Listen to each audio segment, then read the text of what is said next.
moment that I was holding my firstborn. She was just a few weeks old, and watching Sandy Hook, thinking like, what is this world? What is she going to grow up? And I feel like since then, it's kind of just been one shit show after another. You are responding normally to abnormal conditions, and healing doesn't begin with. All right. Before we begin, let's take a breath. So wherever you are right now, if you're driving, if you're folding laundry, walking, sitting, if you're listening to this, if you're watching me on YouTube, take a moment to just notice your body. Notice that you're here, that you're alive, that you're breathing. Notice what you're feeling. Check in with your body, this beautiful vehicle that drives us through our human experience. And notice if you can soften your jaw, your shoulders, maybe loosen up in the back of the neck. Just simply notice where you're holding on and where you can soften, right? This could even be like somewhere super random, like in the toes. Just get a sense of how you're doing. How are you feeling physically? Where do you have aches and pains? How are you feeling mentally and emotionally? How is your breath? And then taking a nice big deep inhale, filling up your lungs, pushing your belly out, bringing that breath all the way up through the collarbone. Pause at the top and notice where you can soften and let go. And then slowly, like you're blowing out candles, release. Good. Welcome to today's episode.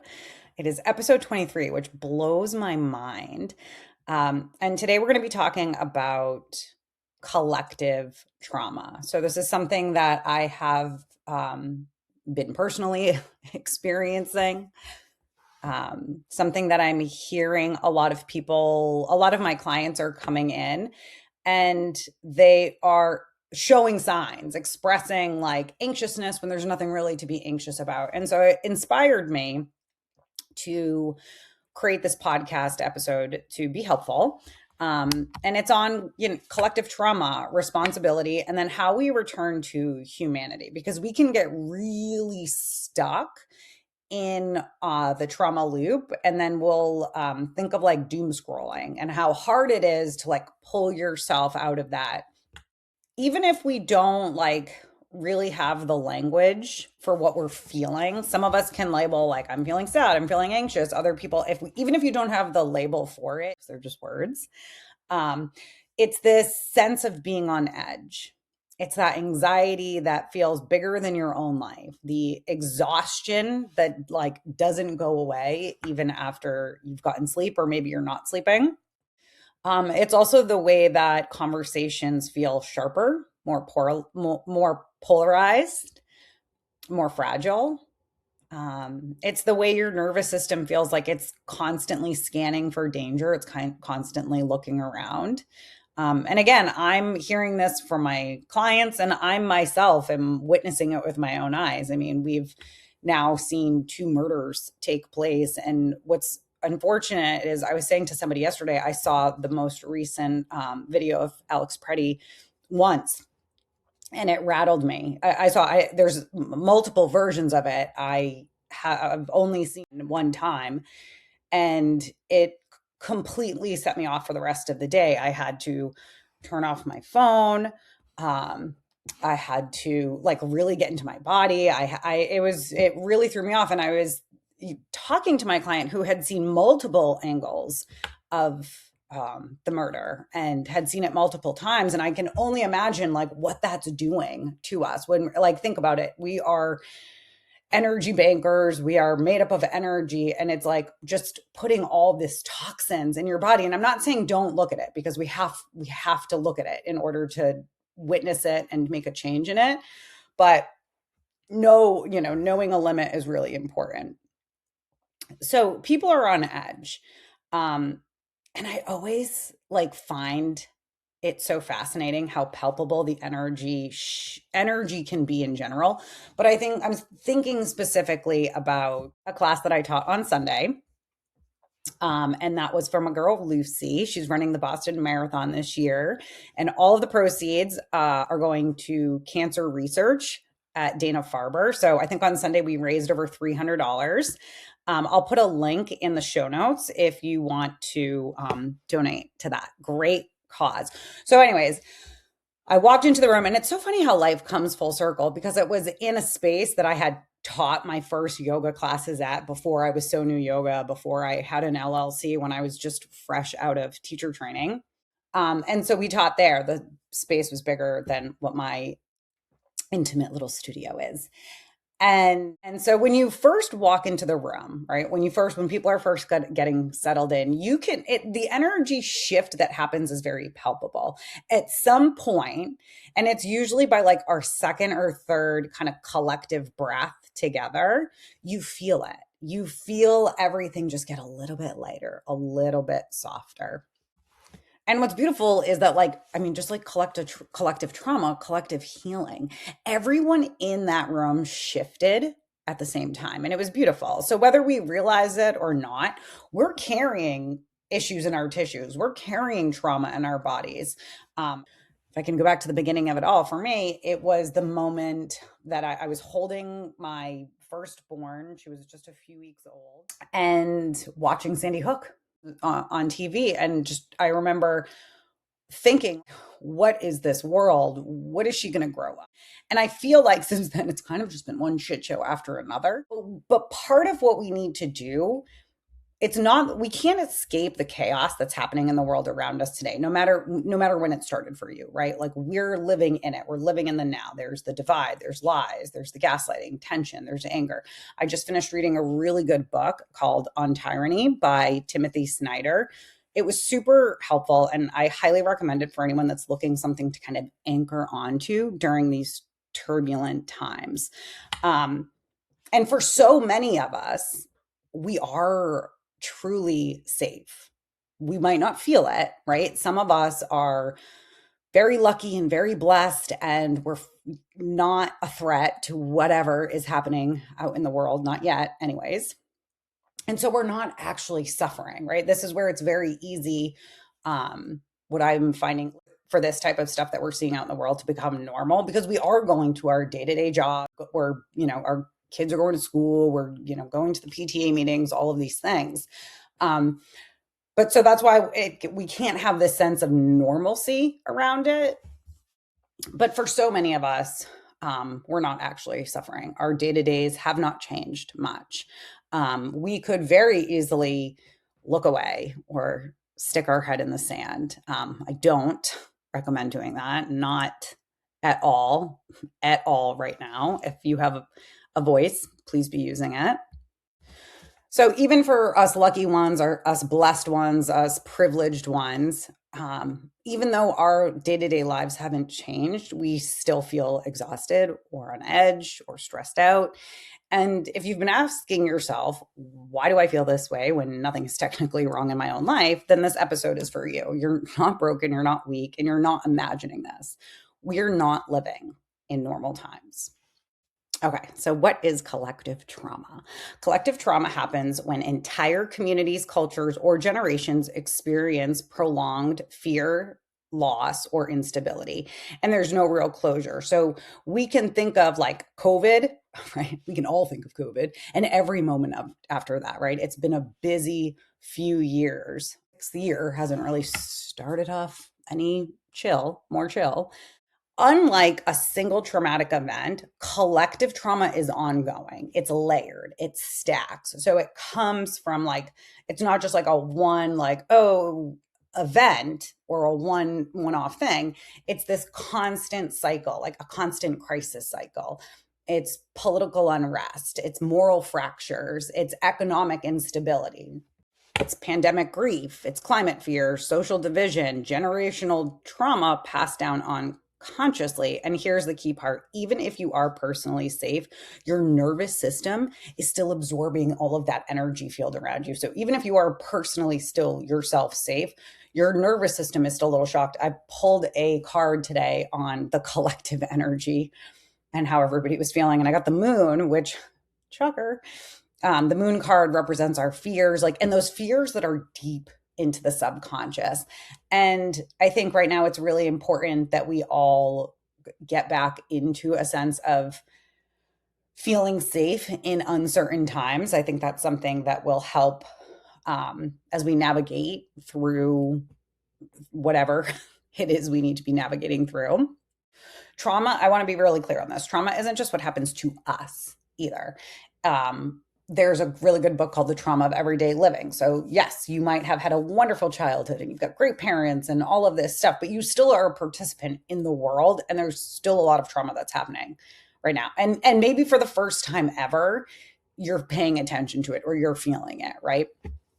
So, trauma is not what happens to us. It's what happens inside of our body when we don't have the time or space or support to process what we're living through.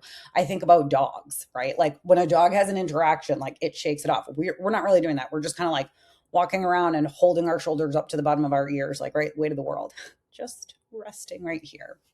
And so many people, we are in the age of technology, intellect. So many people are trying to like think their way out of a nervous system experience, and that's just never going to work, right? It's like trying to read a book in German if you don't know German.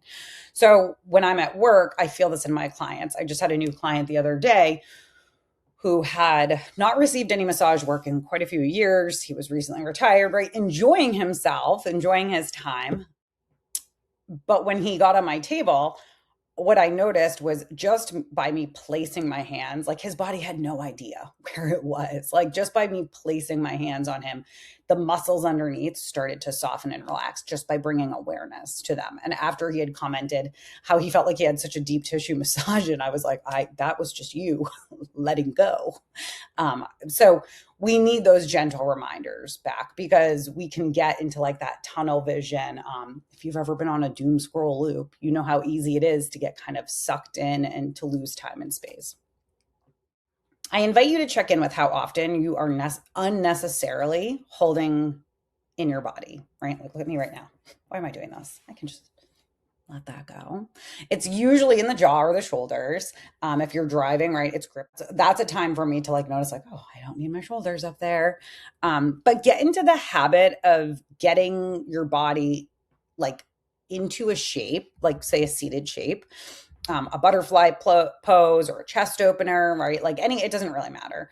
And simply breathe. And with each exhale, notice where you can let go, where you can soften, right? You're going to be amazed at the muscles that are holding tension when they actually like aren't even involved in the muscle group that you're stretching. It's unbelievable. And this is because of a beautiful connective tissue called fascia. So what happens in your right shoulder is absolutely going to have an effect somewhere in your left hip. So everything is connected. And when that fascia is really tight and everything's holding on and coiled up, right, there's not a lot of room for us to feel safe in our bodies because everything's so tense.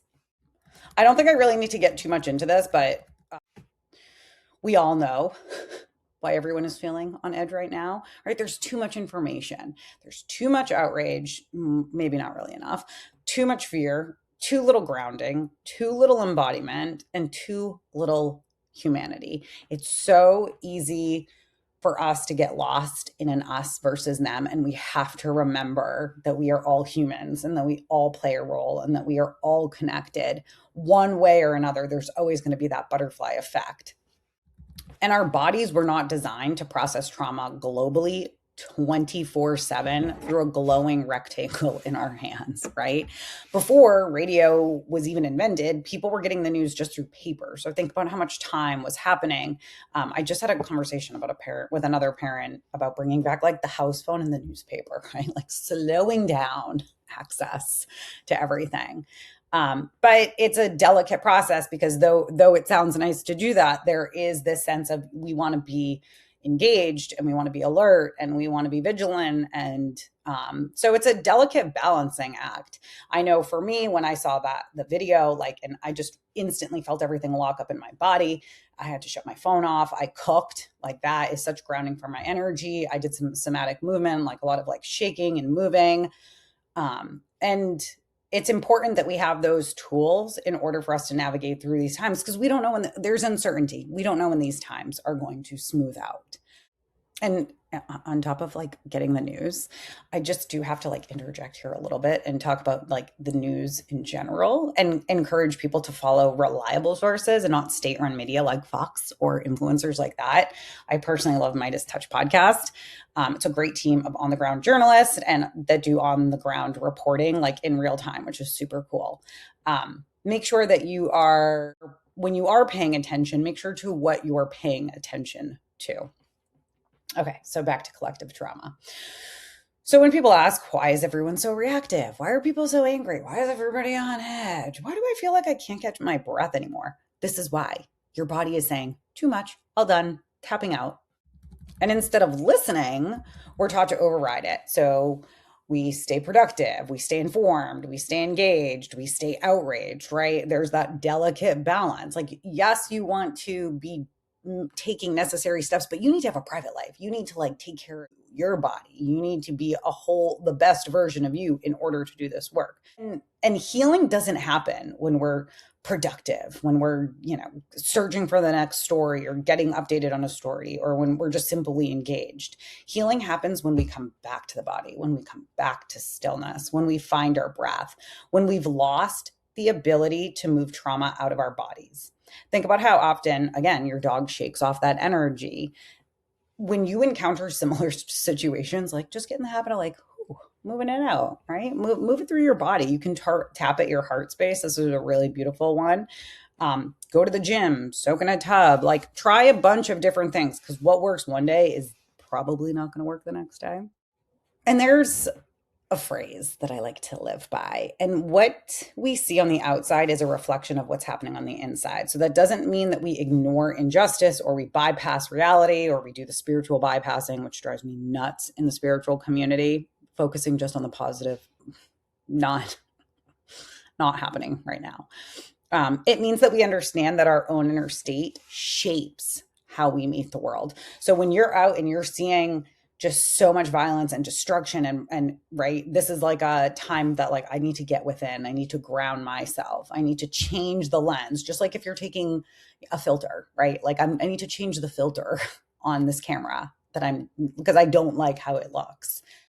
And then once you've filled your cup, once you've taken care of you, once you've settled into your body and let your body know that it's safe, then you can go and, get to that protest or bring meals to your neighbor or whatever, however it is that you want to show up in the world. And I had this really difficult conversation and I want to share it because I truly believe that energy is drawn to me because of what I put out. And I experience a lot of kindness. I receive a lot of help. I meet supportive people. Opportunities open, not because I'm special, but because I tend to my internal landscape. When I'm regulated, when I'm grounded, and when I'm acting from integrity, I notice that the world responds differently. When I get real human and get real nasty and get real bitchy, also I notice that outside of me too. So it's this balancing act that we have to notice, like, what are we putting out? What are we taking in?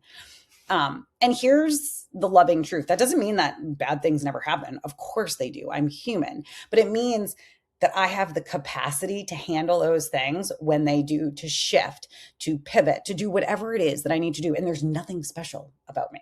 That's something that every single person has the ability to do. Because at the end of the day, we are responsible for our own happiness, not our partners, not our friends, not the news, not the country, not the president, not nobody, right? It's your own responsibility. If you're not happy, you have to take responsibility and change that and figure out the ways that you need to. And I'm not saying this in a harsh way. It's not like a pull yourself up by your bootstraps, but it's in a deeply compassionate, empowered way. No government, no partner, no system, no gym, no spiritual teacher is going to regulate your nervous system for you. You have to do that for you. This work is intimate, it's personal, and it's embodied.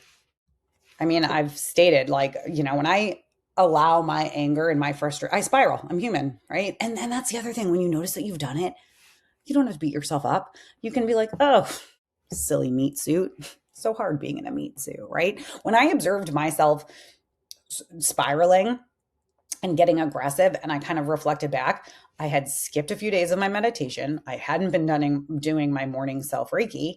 And so I was not coming into the days as the best version of myself, right? And then I end up saying things that I can't take back.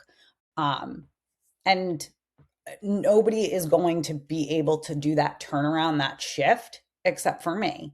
So I had to offer myself forgiveness for misusing my own energy. I had to sit in meditation and think about, right? I was like in a spiritual timeout and sending out like love and again, forgiving myself for stooping to a level, right? And then sending love and understanding to the recipients on the other side of that. Um, After, of course, I saw compassionately that the root of my actions was fear, right? I'm terrified of the times, but I'm also courageous. And I had to calibrate my own energy. And that was my responsibility. That's not anybody else's. And this is where Reiki and self healing practices matter so deeply. Whether you are Reiki trained and certified or not, and if you're interested, I've got some wonderful workshops coming up. The next one, I have one in March, but it's fall, but I have one April 11th and 12th where we're going to do full days Reiki 1 training. But it's a beautiful tool, and it's something that we all have access to. And so if you can give yourself, if you're certified trained, great. If not, who cares, right? Just place your hands on your body. And Reiki and self-healing practices, it's not about fixing anything. It's not about fixing you, but it's about reminding your body what safety feels like. When you place your hands on your own body, when you slow your breath, when you allow energy to move without force, you're telling your nervous system, I'm here, I'm listening, and you're safe. You're safe enough right now.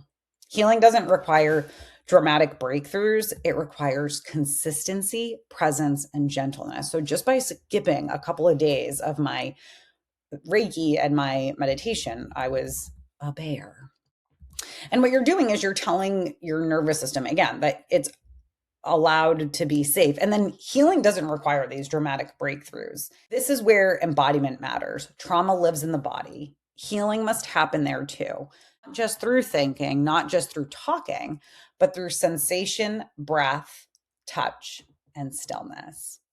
There's a teaching often associated with Buddhism, but really rooted across many ancient traditions that says selfless service is one of the highest paths to happiness. And here's why this matters right now, because trauma collapses us inward. Fear makes us self-protect. Isolation feeds despair, but service reconnects us, right? Taking care of our community, taking care of our neighbors, doing things for other people every single day without any expectations in return, just doing them to be helpful. And I promise this is the key to happiness. This is when, we reach that highest level of joy and contentment and enlightenment. Because when we help another person, it, again, not just to be seen and not to be praised, but just simply because it helps the other person, it shifts something inside of us, right? We put a message out to the universe that when we do actions like that, because service reminds us that we're connected, that we matter, that we have agency, and that we're part of something larger than ourselves. And happiness isn't going to come from numbing. It doesn't come from winning arguments, especially keyboard warrior arguments. And it doesn't come from being right. It comes from meaning. And also, the most greatest sign of intelligence is being able to take new information and to change your perspective, to when you gather new information, to make shifts, to tap into our morals and our ethics, and to see, what is the best way? What is the best authentic, loving way that I can move forward in this situation? And it's really easy when we frame it in that way. From contribution, from compassion, from showing up as a human being in the world that desperately needs humanity. So this is a time, we got to cycle through a lot of things at once, but at the end of the day, it is our responsibility to be humane, to show humanity to our neighbors and to the people that we know and that we don't know. At the end of every yoga class, we set an intention, we cultivate love and light and peace from our heart space, and we allow it to travel out to every being, whether we agree with them or not. And I give bonus points, not really, But it is bonus points if you can send that love and healing to someone you're really struggling with. All right. So, what we need to do is get back to our roots. We need to return to what is ancient and true: communities, ritual, touch, nature, slowing down, presence, and care. We need to get back into our bodies, back into our hearts, back into humanity. And this doesn't mean abandoning modern life, it means remembering who we are underneath it. You don't need to heal the whole world, it's not your responsibility. You just need to tend to your own little corner of it: your nervous system, your energy, your choices, your compassion. And that is how collective healing actually happens. There's enough collective trauma. Let's add in some collective healing now. So, if you're feeling overwhelmed, anxious, or disconnected, I want you to hear this clearly. There is nothing wrong with you. You are responding normally to abnormal conditions. And healing doesn't begin with fixing yourself, it begins with listening to yourself.